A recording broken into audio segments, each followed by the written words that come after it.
Masin kaasta yoo nuti gaafannu maallinni deebiin kennanii dirree siyaasaa bal'isneerra garuu paartileen morkattoota dirree siyaasaa sanatti sirnaan fayyadamuu dadhabanii kanaaf gahee seera kabachiisuu mootummaan qabu fayyadamneetu namoota yakka hojjetan to'annoo jala oolchine malee miseensota isaanii karaa seera qabeessa dorgomaa jiran hin hiine mormii jedhu kaasu. Ilaa inni waan fe'oo jedhani siigalee sanaan keessaa bahuu hin danda'a. Warra isaaniidhaan warra beekamanidha. Warra tokko beekamanidha. Maaliif akka deemsa warra beekamanidha. Amma mootummaan hin dhoksina malee yeroo baay'een dubbannu malee amma Jawaar fa'aa wajjin Arsii, Baalee, Harar deemu. Iddoo tokko nama miiliyoonii fa'itu bahe.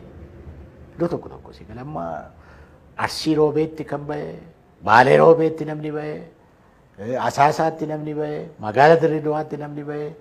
Harar magaalaa Hararitti namni bahe sigale galaana ma jetta malee nama miti walgahii nama miti kan bahe galaanatu bahe nusimate sigale amma kanaan naaniitu kana ta'e sana ta'e maal ta'e jedhu miti Jawaar faayinis wal beeku karuma isaanii miti kan inni gale karaa boolee gale malee karaa baaleen galle karaa boolee gale inni akkasii hin baasu. Isa bira iyyuu darbanii jidduu kana maal jedhu isa bira darbanii kan hunda caalaa nama sintirii ta'u maaliif safuu wallaalanis kan nama jechisiisu jaalala warra Hiwaatii fi filannaa keessan galanii nuun jedhu. Hiwaatiin eenyuu hidhaa ture. An bara waggaa tokkoof maneedhaan ture. Innaa isaanii Hiwaati wajjin turan. Warri silaan amma hidhan akka Baqqalee fa'aa Dajanee Xaafaa fa'aa maal kuni maneedhaa turan bara. Hiwaatidhe jechuu kooti. Waan akkasii kun warma jechi hin barbaachifne fa'aa miidiyaatti baanee naa dubbisan nan gadda. Egeree keenyaafis bayeessa miti. Garuu isaan jedhanis nuti inni jedhamu kunis miti jennus sabni Oromoo miiliyoonni 50 miiliyoonni meeqatu beeka waan ta'aa jiru. Eenyutu dhame, eenyutu reebame, maaliif kun ta'e? Namni bari hin argaa, guyyaadhaan argaa. Kanaaf nuti bari keenya duwwaa otoo hin taane gareen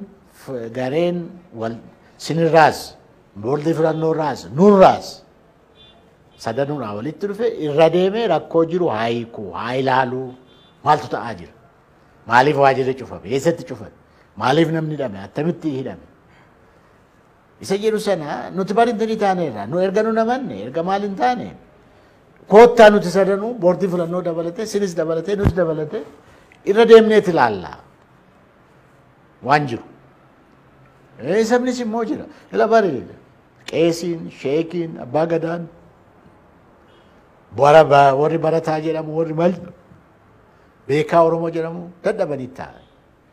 Rakkoo kana hiikuuf maaliifi ishii dubbii aangoo kana Hiruus hin barbaadani, mo'amanis gadhiisuu hin barbaadan.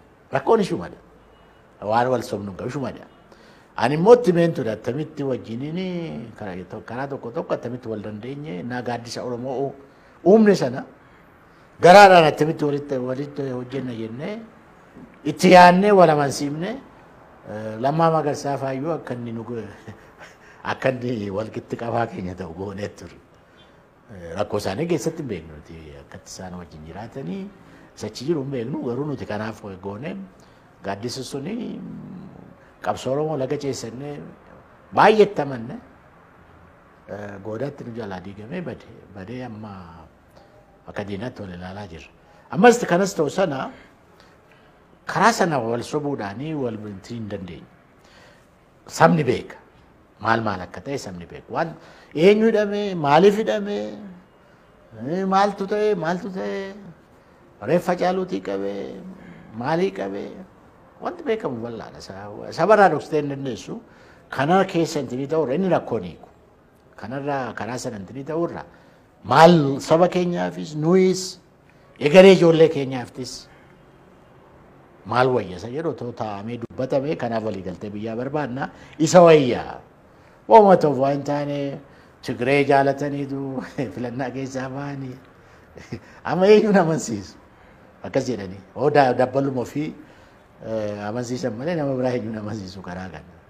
Yeroo hedduu isinii kitaabota barreessitan keessattis yeroo miidiyaalee irratti dubbattanis jechi isin yeroo baay'ee irra deddeebitanii dubbattan rakkoon siyaasa biyya kanaa miila wal jalaa butanii wal kuffisuudha. Yaada jedhu qabdu ture. Amma maraammartoo siyaasni sabaas siyaasni biyyaas keessa jiru kana keessa dhaabni keessan gaheen qabu xalafanii wal kuffisuus asin jettanii haasoftan yeroo baay'ee isa keessa akka dhaaba keessanitti akkamitti ilaaltu mee waa lamadha. Kan akka fakkeenyaatti maal kaasu yeroo darbe waggaa tokko dura paartiin keessanii hawaasa wajjin wal baruudhaaf yeroo inni sochii eegale sanatti achirratti arrabsoowwan turan uummanni sin faana bahee suni walitti dudubbachuun suni rakkoo kanaaf rakkoo miila wal jalaa butanii wal kuffisuutiif namoonni ka'umsa ta'u jedhanii yaadan jiru. Isarraa bilisaa dhaabni keessan. Waan sadi. Tokko nuti waaqaa buunee maal taane intini miti saba keessa kana keessatti guddannee jechuu kooti.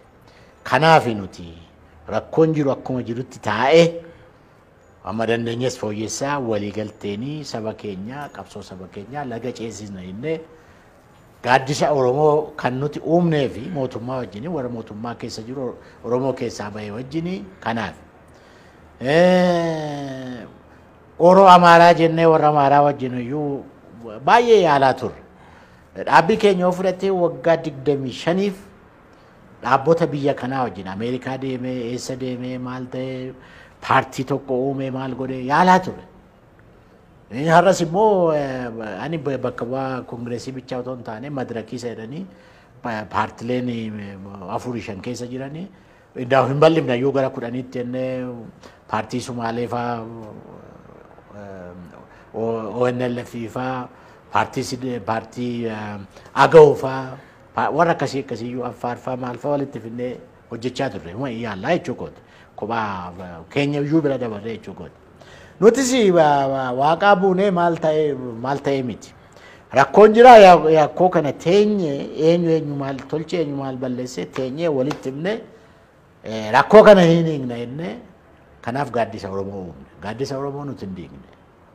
Amma beeknutti jechuudha tokko kana. Lammaffaa immoo hunda caalaa kan nuti intini taanu inni sinis isa qabattan qabadhaa nuti isa qabanne rakkoon kunii jaarsoliin biyyaa isaa ta'u barat beekaan biyya kana isaa maal isaa ta'u nuti dabalee haayikoo yaada dhiyeessaa turre jechuu kooti. Koo egaa siif ta'e waa tokko ta'e jidduuma garayyuu wannaa warra wallafii alaarsuudhaa fi anu waamameera walitti alaarsiidhaan. Nuti amma humna keenyaan waa yaalla. Inni naa qabadhu. Hunda caala kana keessatti isa tammas hin jette sana maal goone seete. Salaaletti ilaa karaa Arsii kana innaa deemnu karaa Harar innaa deemnu Baalee deemnu maal amma dandeenyetti walitti maaluma deemna ture. Afaan kuni akka daangaan dabarre kan akka hin taane jennee hamma dandeenye yaalaa turre. Hamma dandeenye jechuudha. Tini miti. Waa lama nu rakkise. Tokko durii innaa wayyaaneen jirtu hundi citiin dhokata ture. Waa tokko hin bahu. Amma garuu innaa daamaatti ol ga'anii murteessan innaa maal godhanii murteessanii innusuma isaan achi taa'anii dubbatan sanaa nuu darbu. Warra akkasii kana akkas goonee tapha keessaa baafnaa. Warra akkasii akkas goonee gowwoomsaa hojjedhaa. Maal ta'a? Achuma taa'anii warra innaa gadi ba'anii wal ga'uma sanarra. Innaa gadi ba'anii nuu darba informationiin. Haa jennu kun otoo obbolaa jennu attamitti kan hojjetu inni jirus nutti dhaga'ama.